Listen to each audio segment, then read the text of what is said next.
আজ রবিবার সকালে সরকারের স্বল্প আয়ের মানুষদের জন্য খাদ্যবন্ধ কর্মসূচি ১৫ টাকা দরে চালের ডিলার কার্যক্রম অনুষ্ঠান উদ্বোধন করে স্থানীয় বিএনপি এবং জামাতের নেতাকর্মীরা।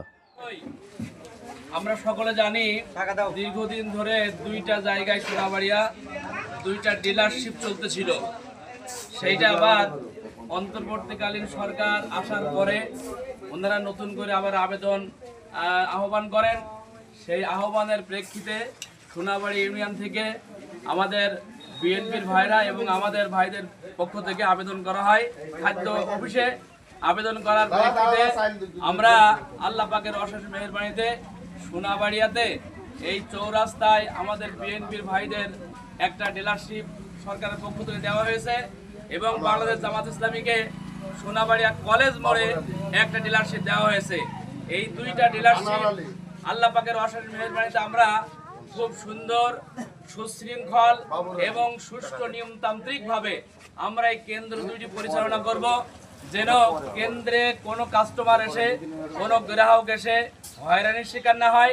সাথে সাথে আমরা যারা কেন্দ্র পরিচালনা করব আমরা যেন তাদের সাথে ভালো ব্যবহার করি এবং নিয়ম নীতি মেনে যথাযথভাবে তাদের প্রাপ্যটা তাদের কাছে বুঝিয়ে দিতে পারি, এই আহ্বান রেখে আমি আমার সংক্ষিপ্ত কথা এখানে ইতি করলাম।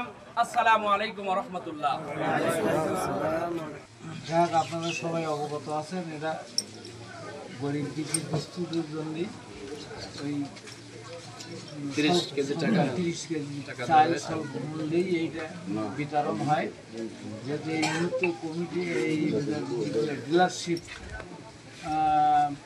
মানে বাতিল হয়েছে, হওয়ার পরে দুইজন লটারিতে দুই পক্ষে দুজন যেহেতু জামাতি ভাইরা আর বিএনপি দুই ছেলে দুটো এই দুটো সংস্থা পেয়েছে একটা সোনাবাড়ি একটা রাস্তা। আপনারা সবাই দোয়া করেন সুষ্ঠুভাবে যেভাবে যেন কোনো দুর্নাম না হয়, সুনামের সাথে এই চাইল্ডটাকে বিতরণ করতে পারে এবং সেই সহযোগিতা আমরা করে সেই পরামর্শ সবাই দেই। আর আমরা এই বর্তমান বিগত দিন আর এই দিনের সাথে সম্মিলিত করি আমরা দুই ভাই বললেই চলে এই দেশে দেখেন।